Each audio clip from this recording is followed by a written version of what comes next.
नमः शिवाय। जय माता दी दोस्तों, आप देख रहे हैं आपका अपना YouTube चैनल व्रत त्योहार कथाएं। मैं हूं आपके साथ रिमझिम शर्मा।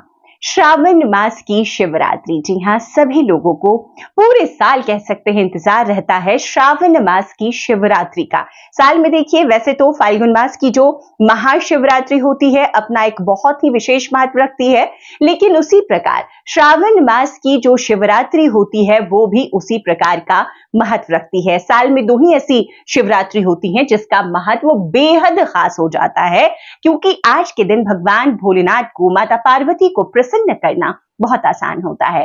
दोस्तों, शिवरात्रि, मासिक शिवरात्रि जो कि चतुर्दशी की तिथि में हम मनाते हैं, और ऐसे में जो श्रावण मास की मासिक चतुर्दशी है वो किस दिन पड़ रही है, साल 2024 में चतुर्दशी की तिथि कब प्रारंभ होकर कब समाप्त होगी, जो शिवरात्रि का व्रत है उसके समय का क्या महत्व होता है, जो पूजा का शुभ मुहूर्त होता है वो हमें कब मिल रहा है, जो शिवरात्रि का व्रत होता है दोस्तों उसमें 4 प्रहर की पूजा का महत्व है और निशिता काल की पूजा का महत्व है। तो पूजा के ये सभी शुभ मुहूर्त आपको इस वीडियो में मिलेंगे।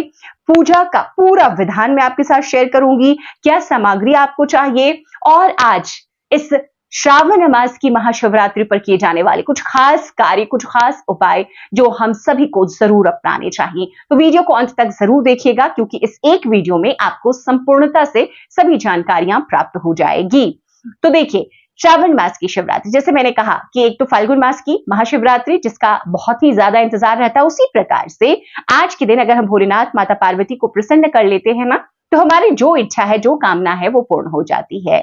मासिक शिवरात्रि का व्रत खास तौर पर सुहागन महिलाएं करती हैं, अपने पति की दीर्घायु के लिए, उनकी उन्नति तरक्की के लिए, घर की बरकत के लिए, उनका सुहाग अमर रहे इसके लिए, और साथ ही कुंवारी कन्याएं भी मासिक चतुर्दशी का, शिवरात्रि का व्रत रखती हैं अच्छे घर वर की कामना से, मनचाहे घर परिवार की कामना से। पुरुष भी अपनी किसी भी अभिष्ट कामना से शिवरात्रि का व्रत धारण करते हैं।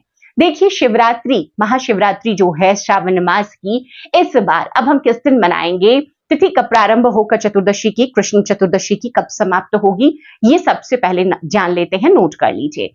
देखिए, इस बार की जो शिवरात्रि है, एक बार फिर से जैसे कि होता है प्रदोष व्रत में भी, वीडियो मैंने आपके साथ शेयर किया है, 2 दिनों में जब तिथि बीतती है तो हमें पूजा के समय का देखना होता है नियम, उसी दिन हमें व्रत धारण करना होता है।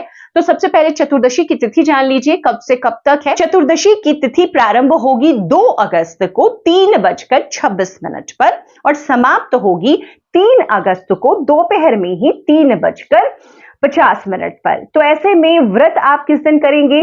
देखिए, मासिक शिवरात्रि के व्रत में भी पूजा का जो शुभ समय होता है, निशिता काल का समय होता है, उस समय को ध्यान में रखना होता है, क्योंकि हम निशिता काल का पूजन करते हैं, 4 प्रहर की पूजा कई लोग करते हैं, जिस प्रकार से महाशिवरात्रि में करते हैं उसी प्रकार से सावन मास की शिवरात्रि में भी। तो आपको 2 अगस्त को ही व्रत धारण करना होगा, क्योंकि 3 अगस्त को देखिए दोपहर में ही लगभग 4 बजे के समय ही समाप्त हो जाएगा चतुर्दशी की तिथि। तो ऐसे में जो आपको निशिता कालीन चतुर्दशी है वो आपको 2 अगस्त को मिल रही है, तो 2 अगस्त को ही आप व्रत धारण करेंगे। अब निशिता काल की जो पूजा का शुभ मुहूर्त है, सबसे पहले वही नोट कर लीजिए। तो हम महाशिवरात्रि, जो मासिक श्रावण मास की शिवरात्रि है, इसका पूजन जो है वो निशिता काल में ही करेंगे। तो रात के 12:06 से रात के 12:49 तक आपको निशिता काल का जो पूजन का शुभ मुहूर्त है वो मिल रहा है। तो इसी शुभ मुहूर्त में सावन शिवरात्रि व्रत का जो निशिता कालीन पूजन करते हैं वो करेंगे। अब 4 प्रहर की पूजा का जो सभी समय है वो आप इस वक्त देख सकते हैं, मैं आपके लिए शेयर कर रही हूं। ये वो सभी समय है जो लोग चारों प्रहर की पूजा करते हैं वो इसमें ही करेंगे, और जो लोग प्रदोष कालीन पूजा करते हैं उनके लिए भी समय नोट कर लीजिए। तो प्रदोष कालीन की जो पूजा करते हैं मासिक शिवरात्रि के व्रत में, वो शाम के 7:11 से 9:23 तक पूजन संपन्न कर लेंगे। बाकी जो चारों प्रहर का पूजन करते हैं वो समय के हिसाब से चारों प्रहर का पूजन करेंगे। अब दोस्तों आज की पूजा का विधान क्या है? देखिए सुबह सवेरे सबसे पहले हमें उठना है, सावन शिवरात्रि व्रत का संकल्प ले लेना है। जो भी लोग व्रत करना चाहें, वो स्त्री हो, कन्याएं हो, पुरुष हो, जो भी करना चाहते हैं संकल्प ले लेंगे। सुबह की पूजा में देखिए आप चाहें तो साधारण तरीके से पंचोपचार भगवान शिव का घर पर भी पूजन कर सकते हैं। अगर आप शिवलिंग रखते हैं तो अभिषेक सुबह में भी जरूर कीजिए। इसके बाद में देखिए जैसा मैंने बताया कि प्रदोषकालीन अगर पूजा करते हैं तो प्रदोष काल में, या आप मध्य रात्रि में पूजा करते हैं तो सभी लोगों के लिए देखिए निश्चिता काल की पूजा संभव नहीं हो पाती। तो ऐसे में प्रदोष काल में आमतौर पर ज्यादातर लोग पूजन करते हैं।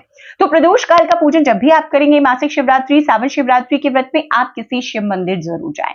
देखिए हर बार मासिक शिवरात्रि जो है हर मास में एक बार आती है, आप हर बार नहीं जाते हैं तो जैसे हम महाशिवरात्रि को जाते हैं ना, सावन मास की शिवरात्रि में आपको मंदिर जाकर ही प्रदोषकालीन पूजन करना चाहिए।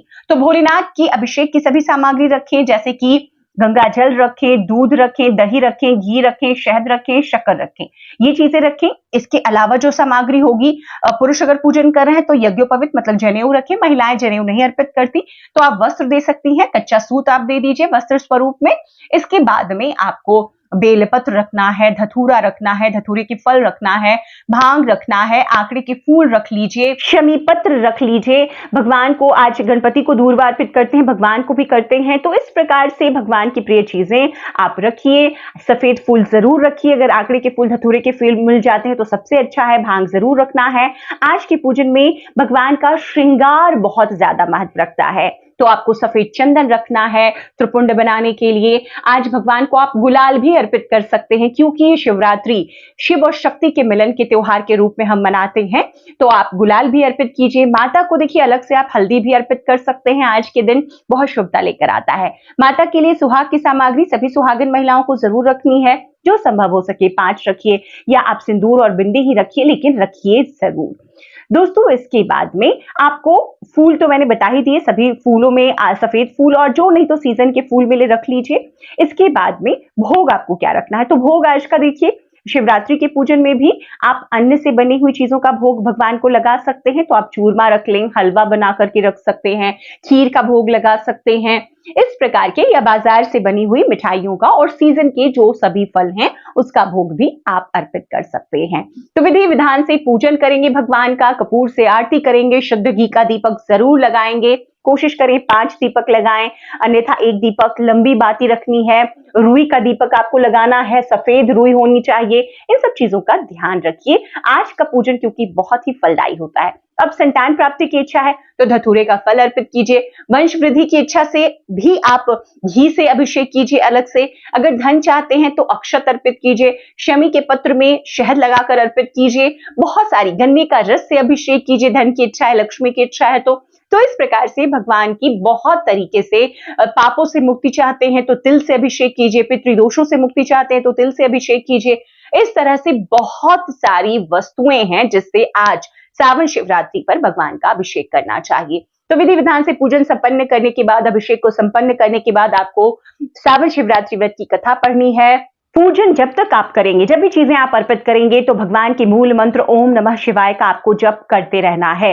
आज के दिन पूरे दिन में जितना हो सके ओम नमः शिवाय मंत्र का जप कीजिए। ओम पार्वती पते नमः, जो सुहागन महिलाएं कर रही या कन्याएं अच्छे घरवर की कामना से कर रही हैं तो भी इन्हें इसी मंत्र का जप करना चाहिए। तो इस प्रकार से पूरे विधान से आज आपने भगवान का पूजन कर लिया। अब आप स्वयं क्या ग्रहण करेंगी, तो देखिए कई लोग एक समय अन्न का भोजन करते हैं और कई लोग फलाहार ही रहते हैं। तो अगर आप एक समय अन्न का भोजन करना चाहती हैं तो आपको मीठा भोजन ही करना है, और अगर आप फलाहार रहना चाहती हैं तो आप फलाहार ही रहेंगे। अब जो लोग 4 प्रहर का पूजन करते हैं तो हर प्रहर के बाद में उन्हें स्नान जरूर करना है और फिर से पूरे विधान से अभिषेक के साथ में आरती तक आपको संपन्न करना है। तो ये संपूर्णता से सभी नियम हो गए। इस महाशिवरात्रि, इस श्रावण शिवरात्रि आप इसी विधान से भगवान का पूजन करेंगे। उम्मीद करती हूं ये सभी जानकारियां आपके लिए बहुत ही उपयोगी होगी। एक और भी बहुत महत्वपूर्ण जानकारी, पारण का शुभ समय भी बहुत जरूरी है। तो पारण आपको सुबह में 5:44 से 8:23 के बीच में कर लेना है। तो एक महत्वपूर्ण जानकारी ये रह गई थी, वो भी मैंने आपके साथ शेयर कर दी। तो उम्मीद करती हूँ ये सभी जानकारियां आपके लिए उपयोगी होगी। अगर वीडियो पसंद आए तो लाइक कीजिएगा। चैनल पर पहली बार आए, इस तरह की जानकारियां आपको भी अच्छी लगती है तो चैनल को कृपया कर सब्सक्राइब भी जरूर कर लें। वीडियो देखने के लिए बहुत बहुत शुक्रिया। हर हर महादेव।